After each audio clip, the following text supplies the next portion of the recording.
सलमान अजहरी, अभी उसने एक दिन मुझे चुनौती दी कि आग में चलते हैं, तू अपनी किताब लेकर चल, मैं कुरान, गंदी सी जो कुरान है उनकी, उसे लेकर चलूंगा जिसने सारी दुनिया में ये बवाल मचा रखा है। मैंने कहा मुझे धर्म ग्रंथों की जरूरत ही नहीं है, मेरे तो माँ और महादेव मेरे दिल में रहते हैं, मैं तो उनका नाम लेकर तेरे साथ चलूंगा, चल। अब जब उसने मेरी वीडियो सुनी तो उसका लिटरली पेशाब निकल गया। हिंदुओं, मेरे शेरों, मेरे बच्चों, मैं तुमसे इनकी औकात बताना चाहता हूं। उसकी पुरानी वीडियो देख लेना और नई वीडियो देख लेना मेरी वीडियो के बाद की। मैंने तो उससे कोई बहाना नहीं बनाया, मैंने तो कहा चल तू, मैं आ रहा, तू कर शुरू। उसने पहली वीडियो में कहा था कि पहले मैं जाऊंगा फिर बाद में नरसिंहानंद जाए। मैंने उससे कहा दोनों साथ साथ चलते हैं भाई, दोनों साथ साथ चलते हैं और पता चल जाएगा।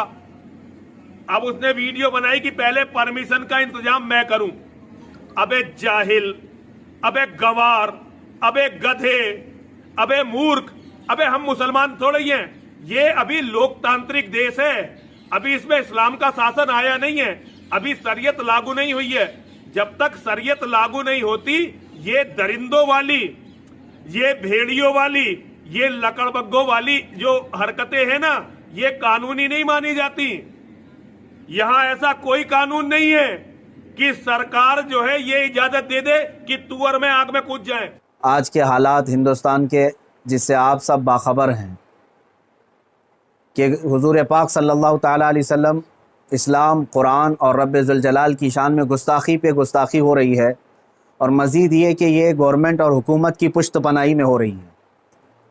अगर ऐसा नहीं होता तो ये चंद खबीस खुले सांड की तरह 1.5 महीने से नहीं चीख रहे होते। अभी अभी जिस मलून नरसिंहानंद की गुस्ताखियाँ और मुगल्लज़ात और गालियाँ सुन करके हमारे दिल छलनी छलनी हो चुके थे। हम अब पानी सर से ऊपर हो चुका है मुसलमान।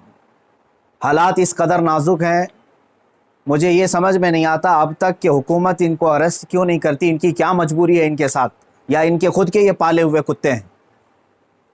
ये मुसलसल रोज़ाना वीडियो अपलोड करते हैं, क्या इनको पुलिस पूछती तक नहीं है कि तुम इस तरह सांप्रदायिक माहौल कर रहे हो, फितना फैला रहे हो, हिंदुस्तान में अमन व अमान ख़राब कर रहे हो? इनको पूछने वाला भी कोई नहीं है। आज की बात मैं बता रहा हूँ, दिल छलनी हो चुका था।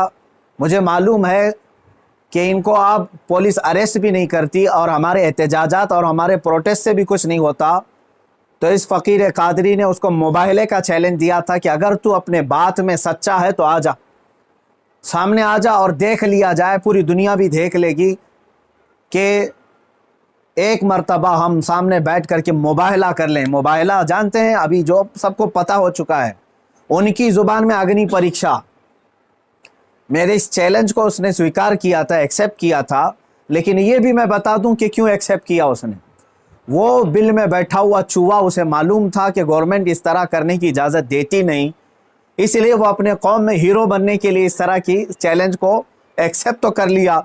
वरना आप सबको मालूम है मेरे मुसलमानों कि पाखंडी और बलात्कारी और माल का पुजारी, उसके अंदर मुबाहला करने की ताकत है, मुबाहला कर सकता है वो।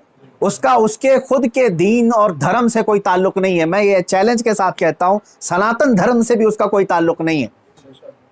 अब मैं जब बार बार उसको ललकारता रहा तो अभी जा करके अब वो मेरे जवाब में कहता है मौलाना मैदान छोड़ करके भाग रहा है, परमिशन की जिम्मेदारी मेरे ऊपर डाल रहा है। आप सब ठंडे दिमाग से सोच करके बताएं, परमिशन की जिम्मेदारी इसको ना दूं तो और किसको दूं? इसलिए कि ये इसके आज हुकूमत इसकी पुश्त पनाही में है और ये नाजायज औलाद में से है उनकी। सारी परमिशन वगैरह की जिम्मेदारी तो तुम्हारे हाथ में है ना, मुझे परमिशन की जरूरत नहीं है। इंशाअल्लाह अजीज, जिस दिन भी तू तैयार हो जाएगा मेरी आखिरी सांस तक, उस दिन भी मैं मुबाहले के लिए हाजिर हो जाऊंगा, उस दिन भी हाजिर हो, 1 इंच भी पीछे नहीं हटूंगा इंशाअल्लाह। इसलिए कि ये मेरे जुमले नहीं हैं, ये मेरे दीन की हक्कानियत है, ये रसूल पाक सल्लल्लाहु ताला अलैहि वसल्लम की सच्चाई है और कुरान पाक की अजमत है जो हमारे दिलों में कूट कूट कर भरी हुई है। ये जालिम मुबाहला करेंगे, मुबाहला करेंगे। अब सुनिए, मुबाहले के नाम पर ये एक्सेप्ट करके हीरो बन रहा था अपनी कौम में, और मुझे कह रहा है मैदान छोड़कर भाग रहा है। मैं इससे कहता हूं, आप सबको मालूम है ना, चंद दिन कबल ये दिल्ली के प्रेस क्लब ऑफ इंडिया में बैठ करके जहर उगल रहा था, हुजूर पाक सल्लल्लाहु ताला अलैहि वसल्लम की शान में गालियां बक रहा था। आज इसको याद आ गया ये लोकतांत्रिक देश है। आज ये कह रहा है ये लोकतांत्रिक देश है, मौलाना क्या ऐसी परमिशन यहाँ मिलती है? तो खबीस के बच्चे, तुझे ये पहले मालूम नहीं था कि इस लोकतांत्रिक देश में किसी धर्म को गाली नहीं देना चाहिए? मलून नाजायज औलाद, तुझे ये नहीं मालूम कि लोकतांत्रिक देश में किसी धर्म को गाली नहीं दी जाती? जब तू देश के सारे संविधान का उल्लंघन करके जहर उगल सकता है, प्रेस क्लब ऑफ इंडिया में तुझे परमिशन दी जा सकती है, तो इस मुबाहिले की परमिशन क्यों नहीं मिलती? ठीक है, तुझे मैदान में नहीं मिलती, प्रेस क्लब ऑफ इंडिया तेरे बाप का है ना, जहां बैठ करके तूने गालियां बकी थी। मैं आज फिर से कहता हूं मुसलमानों, जरा बराबर भी अपने दिल में हल्कापन महसूस नहीं करना। मैंने ये अपने घर की बात नहीं कही थी, 1400 साल से इस धरती पर जमे हुए इस्लाम की बात कही है, और इससे बड़े और इससे सड़े भी आए, इस्लाम का कुछ नहीं बिगाड़ सकते। मेरे आका सल्लल्लाहु ताला अलैहि वसल्लम की जात पर अगर थूकता है तो ये सूरज पर थूकने के मानिंद है। इसका मुंह अभी चंद दिन बाद देखना इतना काला हो जाएगा कि इसके खुद चेले इससे नफरत करेंगे। हाँ, मेरा अकीदा मेरे रसूल पाक के लिए ये है, या रसूल अल्लाह तू घटाए से किसी के ना घटा है ना घटे। या रसूल अल्लाह, या रसूल अल्लाह तू घटाए से किसी के ना घटा है ना घटेगा। जब बढ़ाए तुझे अल्लाह ताला तेरा, मिट गए मिटते हैं मिट जाएंगे आदा तेरे, ना मिटा है ना मिटेगा कभी चर्चा तेरा। मेरे आका सल्लल्लाहु ताला अलैहि वसल्लम का चर्चा कभी नहीं मिटेगा। हाँ, अब सुनो मेरे अजीजों, इस खबीस मलून ने चैलेंज को एक्सेप्ट करके अपनी कौम में हीरो बनने की कोशिश की थी। मैं फिर से कहता हूं, जिंदगी गुजर जाएगी, इसका पेशाब निकल जाएगा, मुबाहिले के लिए नहीं आ सकता। मुबाहिला बहुत दूर की बात है, मुबाहिला बहुत दूर की बात है। मैं गवर्नमेंट से भी कहता हूं, प्रशासन से भी कहता हूं, यह बार बार भौंक रहा है और कह रहा है कि मुझे इस्लाम की सच्चाई बताना है, मुझे कुरान की सच्चाई बताना है। इसको एक बार बताने का मौका दे दिया जाए, इसको एक बार मौका दे दो हमारे सामने कि ये इस्लाम की सच्चाई बता दे।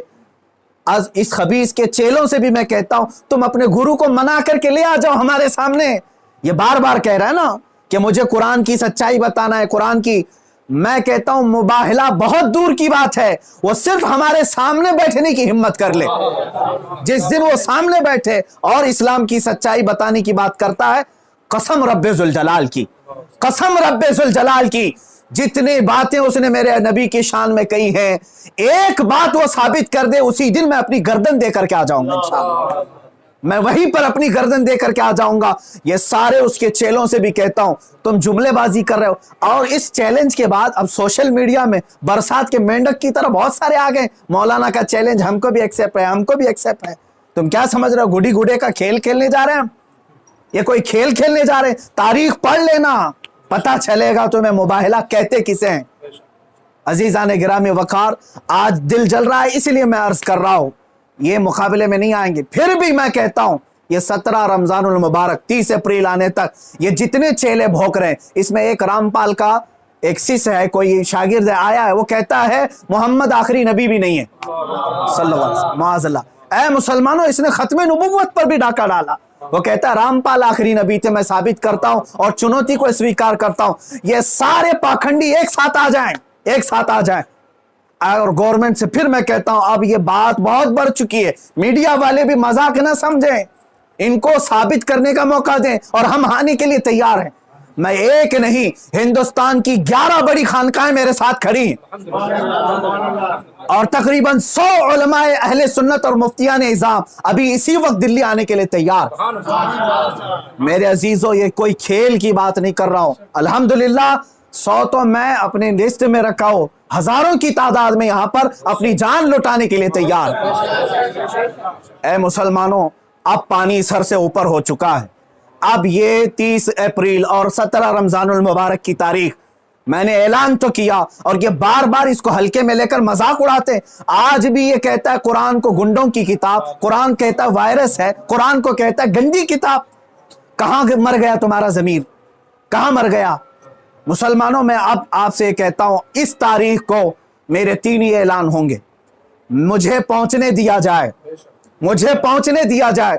उससे पहले अगर गवर्नमेंट या इनके कोई भी दबाव में आकर के अरेस्ट करते हैं, उसी दिन समझ जाना है मुसलमानों, इस्लाम की फतह हो चुकी है।